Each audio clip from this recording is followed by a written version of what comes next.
তো বন্ধুরা দীঘা আমাদের লাস্ট দিনের সকালে কিন্তু সকালবেলা ব্রেকফাস্ট করতে বসে গিয়েছি। দেখো কাল রাত্রে সেই ইলিশ ছিল, সকালবেলা কিন্তু 3 পিস ছিল, সেই ইলিশ দিয়ে দাদা কিন্তু এখন সার্ভ করে দিচ্ছে ইলিশ। যাই হোক একটু লবণ লাগবে, সেই লবণের নিয়ে তো সব খাওয়া দাওয়া হবে। এই দেখো লঙ্কা সে পেঁয়াজ, কালকের পেঁয়াজ আগের দিন।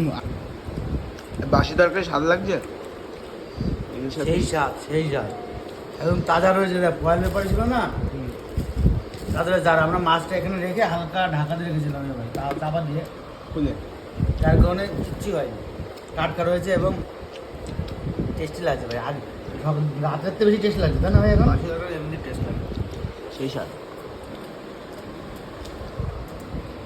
সকালে ঝোলটা কম হয়ে গেল।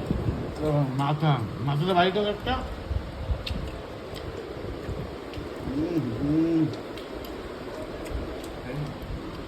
ইলিশ মাছের মাথাটা মাথা ভালো লাগে না, মাথা কাটছে তো। ঘুরে ঘুরে ভালো লাগে তাই না ভাই?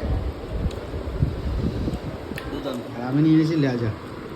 কাটা থাকে ভাই, লেজাটা কাটা বলে বাঁচতে পারবে না, তাই আমি নিয়ে নিয়েছি। টাইম নেই যাবে কাটা খাওয়া। তাহলে ভাই বলো জাননি কেমন লাগলো, খাওয়া দাওয়া কেমন লাগলো?